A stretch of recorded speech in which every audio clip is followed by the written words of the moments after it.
Ever heard a story and it just kind of sticks with you?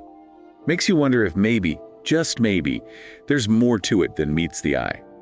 Well, get ready, because today we're diving into a case that's practically overflowing with those kinds of stories. We're talking Filipino folklore, strange events, and a place called Wawa.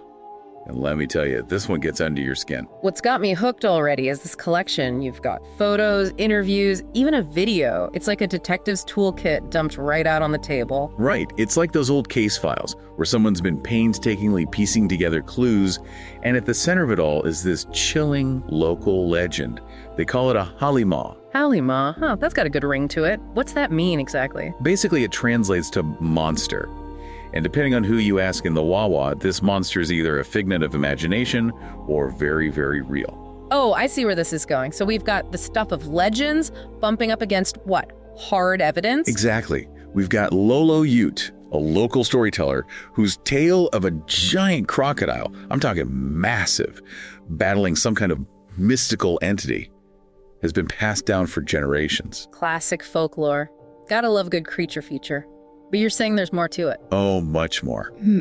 See, then we have the story of Mang Edring.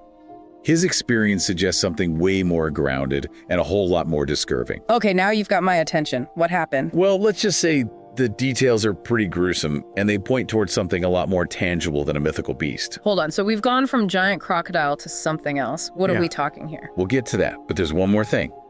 A piece of evidence that throws a whole other wrench in the works. A video. A video, like of this monster thing. Yeah, not quite.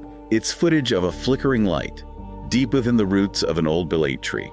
Okay, now for our listeners who aren't familiar with Filipino folklore, belate trees aren't your average tree. These things are practically celebrities in the spirit world. Exactly. They're seen as these mystical doorways, often home to all sorts of spirits, both good and, not so good. So we've got ancient legends, a potential real-life predator, and a spooky tree with a flickering light show. Where do we even begin to untangle this? That's the million-dollar question, isn't it? But luckily, we're not alone in trying to figure it out. Turns out a group of young locals decided to take on the mystery themselves. Really? Like amateur detectives? You could say that. Yeah. They were driven by curiosity, a thirst for the truth, and maybe a little bit of youthful fearlessness. They documented everything, witness accounts, their observations, even their own theories. Smart kids. Sounds like they knew the importance of good old-fashioned field work. They were good. And their investigation led them to a chilling theory. What if the real monster to Wawa wasn't some creature at all? What? But fear itself. Now that's a thought that'll keep you up at night. You're saying they thought the community's belief in this Halimaw, whether real or not, was somehow influencing events. That's exactly it. They believed the fear was so powerful, so ingrained in the community, that it was practically a force of its own. Okay, hold on. Now I'm really intrigued. So how do you test a theory like that? Do you try to measure fear, bottle it up? Well, they knew the belate tree was at the heart of it all. It's where the video was taken. And in Filipino culture, those trees are like lightning rods for spiritual energy. So naturally, that's where they decided to set up shop. Stakeouts at a mystical tree. These kids were committed. They were determined to capture whatever was happening at the Wawa, whether it was the Halimaw itself or just some strange phenomenon. And that's when they recorded the footage.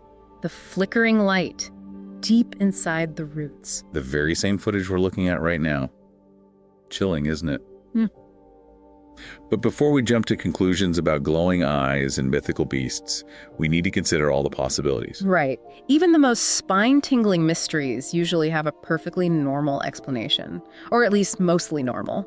Exactly, but that doesn't mean they're not fascinating. And this one's a real head-scratcher. So we've got all these threads, legends, eyewitness accounts, that unsettling video. It's like trying to assemble a puzzle, but the pieces keep changing shape right in front of you. Well, what's interesting is that someone else seems to have tried their hand at solving it. You've included these notes from a Mang Mike, who I gather is something of a seasoned investigator. That's right. Mang Mike took a real hard look at this whole thing, and his method was intriguing. He didn't just toss out the folklore, the power of belief, all that. He considered it all part of the bigger picture. Smart. You can't understand a community's fears if you don't understand where those fears are coming from, right? So, how do you go about it? He started with the concrete stuff. Wanted to make sense of what happened at the Wawa, especially Mang Edring's case, using good old-fashioned logic. Right, because if we're talking about a real danger, a real predator, there's going to be evidence, some kind of trace. Exactly. Mang Mike went through everything, the official reports, witness statements, all of it, looking for clues that could point to a culprit. He even brought in local wildlife experts, wanted to get their take on predator behavior in the area. So was it a crocodile attack, like Lolo Yute's story, or did the evidence point to something else? Well, that's where things take a turn. The reports, they were brutal, no doubt about it, but they didn't quite line up with a typical crocodile attack. The types of wounds, the sheer violence of it all, it suggested something else was at work. Oh, now that is interesting. So not a crocodile, then what? What were the other theories floating around? Mang Mike, he considered everything. Large snakes, maybe feral dogs, even the possibility of, human involvement. He was thorough, looked for animal tracks, any sign of a struggle, but nothing quite added up. A real head-scratcher, this one. Did he find anything at all that stood out? There was one detail. A few of the reports, they mentioned this strange, strong odor around the sites, something the locals couldn't place. It was like a sensory clue, straight out of one of those detective novels. A mysterious smell. Okay, now that's interesting. It's like the Wawa itself is trying to tell us something. So what about those young investigators, the ones who thought fear was the real monster? Did Mang Mike give any credence to their theory? He actually found their perspective quite insightful. He understood that in a community where stories and beliefs run so deep, especially about the supernatural, those beliefs can have a real impact on how people perceive events. Absolutely. If you're already primed to see a monster lurking in the shadows, every rustle of leaves, every flicker of light, it's going to take on a whole new meaning. Right. And that's what got Mang Mike thinking about the psychological side of things. He went back through the interviews those young folks had conducted, paying close attention not just to what they said, but how they said it. Fascinating. It's like he was looking for the fear itself, the way it might be woven into their words, their tone of voice. You notice something. Many of the people they interviewed, when they described the Wawa, they'd hesitate, lower their voices, almost like they were afraid someone or something might be listening. No, that sends chills down my spine. It's like the fear itself had become a presence, an entity all its own. Exactly. And that led Mang Mike to a crucial question. Was it possible that this shared fear, this belief in the Halimaw, was clouding their judgment? Was it preventing them from seeing a simpler, perhaps even more unsettling truth? Such a good question. The power of suggestion is a hell of a thing. It really is. And to find the answer, Mang Mike knew he had to turn to that final piece of the puzzle, the video from the Wawa, the one with the flickering light in the ballet tree. Okay, time to cue up the spooky footage. Did Mang Mike see it as evidence of the supernatural, or did he have other ideas? Now keep in mind, this is Mang Mike we're talking about. Practical, a stickler for evidence. So instead of jumping to conclusions about mythical beasts and whatnot, he decided to analyze the footage, frame by frame, looking for any clue that could explain that light. Like a true investigator, treating the video like it was a crime scene. What'd he find? Any fingerprints? Stray hairs? Well, the more he looked, the more that light, it seemed to pulse. It was faint, but it was there, a rhythm coming from deep within the tree roots. Pulsating, that's even weirder. Was it like a heartbeat or? That's what it looked like, almost like a signal of some kind.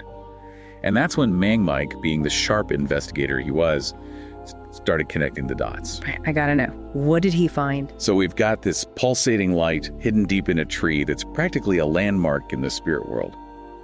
What did Mang Mike make of it all? Well, here's where his real strength as an investigator shines through. Instead of going straight to the supernatural, he starts brainstorming, reaching out to anyone who might have a clue. Botanists, bug experts, even geologists. He sent them all samples from the Wawa, hoping someone could shed some light, pun intended, on this whole thing. And did anyone have an answer? What could possibly cause a light show like that inside a tree? You're not going to believe this. The answer was literally right there the whole time. Remember that weird smell everyone kept mentioning? The pungent one. Yeah, it was almost like its own character in the story. Turns out that smell, it came from a specific type of resin secreted by, get this, termites. Termites, hold up. How do we get from termites to a spooky smell to a freaking light show in a mystical tree? Okay, so get this. This particular termite, you only find it in a few places in the Philippines. It uses bioluminescence, like it glows in the dark. Imagine a whole colony of these little guys sending out signals inside the tree. Wait, are you saying that flickering light, it wasn't some monster, it was a termite rave? That's wild. I mean, who knew something so small could cause so much fuss? Right, it makes you realize nature, it's got a whole bag of tricks, and some of them we're just starting to understand. So Mang Mike, He cracks the case not with some ancient ritual or whatever, but with science and a healthy dose of curiosity. Instead of getting caught up in all the spooky stories, he followed the evidence and found an explanation that's totally natural, but still pretty mind-blowing. It's like a reminder, right? Don't just believe everything you hear. Especially when it comes to the unknown, sometimes the simplest answer, even if it's termites throwing a rave in a tree, is the right one. Totally. It's so easy to get swept up in a good mystery, to let our imaginations run wild. But this deep dive into the Wawa, it's a good reminder to keep an open mind, question everything, and never underestimate those seemingly insignificant details. They just might lead to the most incredible discoveries. And sometimes the most incredible tales have the smallest heroes. In this case, glowing termites. Who knew, right? Goes to show, sometimes the most fascinating mysteries are the ones that remind us of just how much we don't know. This has been a wild ride, from legendary creatures to glowing termites. Thanks for joining us as we explored the mysteries of the Wawa. Until next time, keep exploring, keep questioning, and remember, the truth is out there, often in the most unexpected places.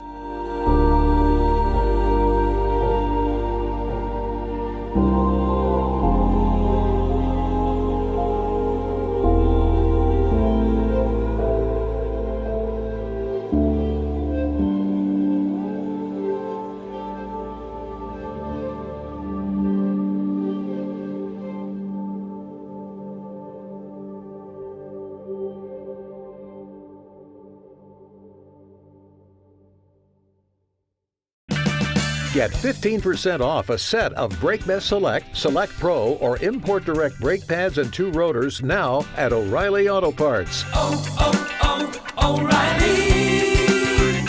O'Reilly Auto Parts.